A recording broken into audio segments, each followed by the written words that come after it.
What's up, everybody, and welcome back to my channel. It seems as though Real Housewives of Beverly Hills stars Dorit Kemsley and PK Kemsley seem to be on the run yet again. Yes, I am going there. I am being as dramatic as possible because I don't buy the reason for them wanting to move out of this house that they just bought last year. None of their explanations add up, and we already know that these people seem to be quite shady and quite shifty. Remember, PK allegedly owes his friend upwards of $1.2 million, and he's been dodging, ducking, and diving to the point where the friend's wife chased Dorit down in the Bahamas to tell her husband to run that check back. You know what I mean?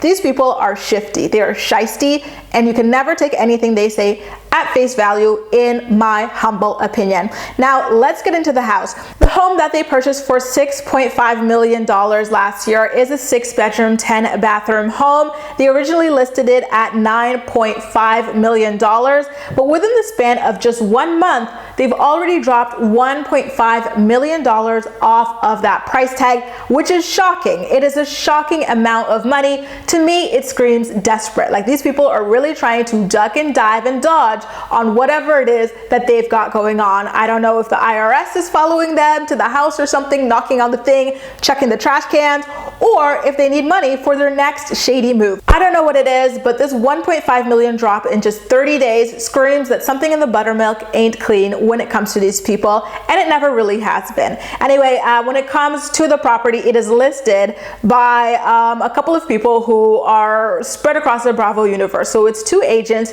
who work for the agency, which is the real estate firm that Kyle Richards of Beverly Hills, her husband Mauricio owns, and those brokers are also featured on $1 Million Listing Los Angeles. So it's like a motley crew of Real Housewives or, $1 Million Listing, just Bravo universe stars working on getting this home sold. So you would think that with all that star power and the home being incredibly beautiful, it would move. It seems as though PK and Dorit were so desperate for money that they vastly overpriced this property. Really? You think your property appreciated $3 million in the span of 365 days?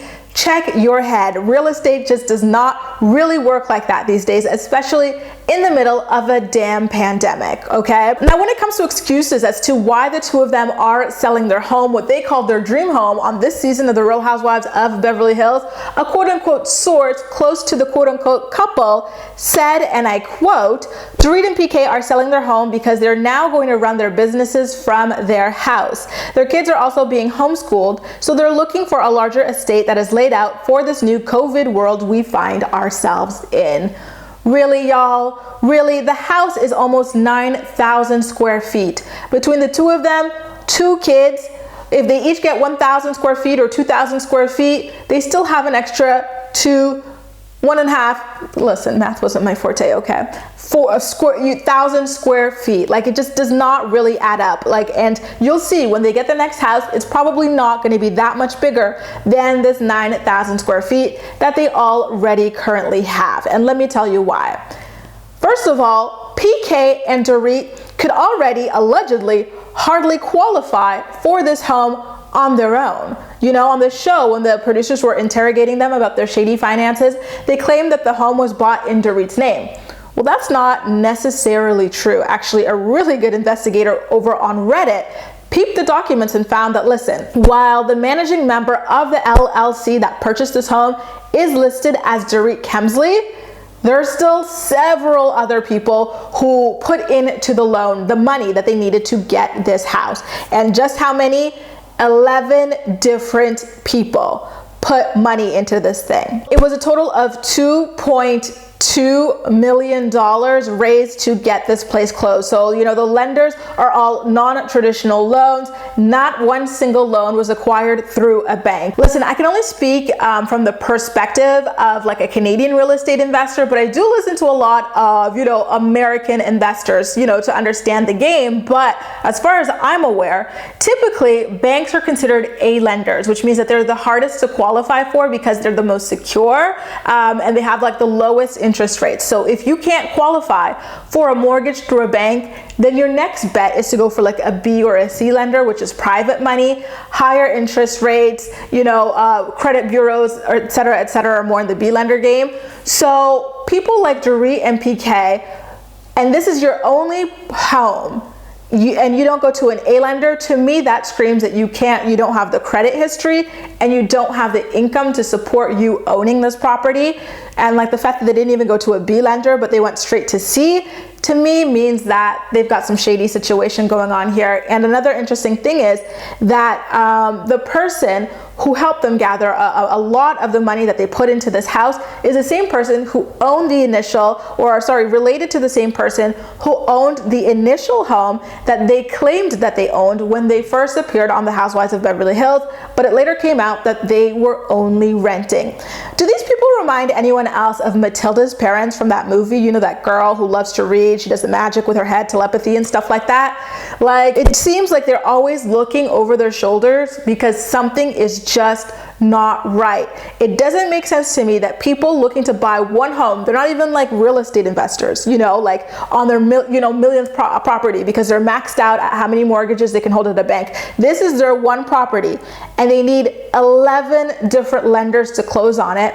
They call it their dream home, and they're already on to the next one a year later, claiming that it's because of COVID, as if COVID is going to last 5, 6, 10 years. No, it's a very, very convenient excuse, in my opinion, and I think something very shady is going to come out about them soon, that they're ducking and diving. They also remind me of Teresa Giudice and Joe Giudice from the Real Housewives of New Jersey. Just something about them is so shady, so creepy, so pretentious, and so fake. I don't trust these people as far as I can throw them, and that definitely is not very far. But listen, this is what happens to your life when you insist on trying to keep up with the Joneses. You can't just settle down somewhere. They found a very beautiful home and very well could have been their forever home. They've only got like 2 kids, and you're trying to tell me 9,000 square feet isn't big enough because you're running businesses out of the home? Really?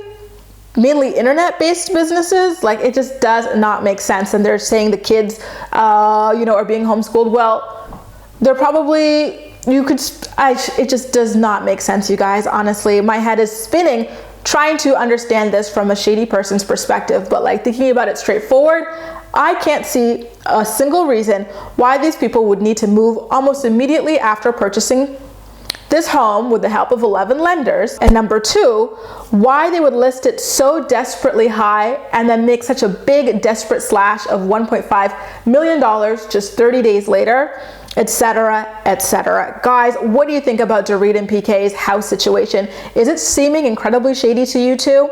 Make sure to let me know all of your thoughts and opinions in the comment section down below. And as usual, we'll chat. That's all for now. Thank you so much for watching, and I'll see you next time.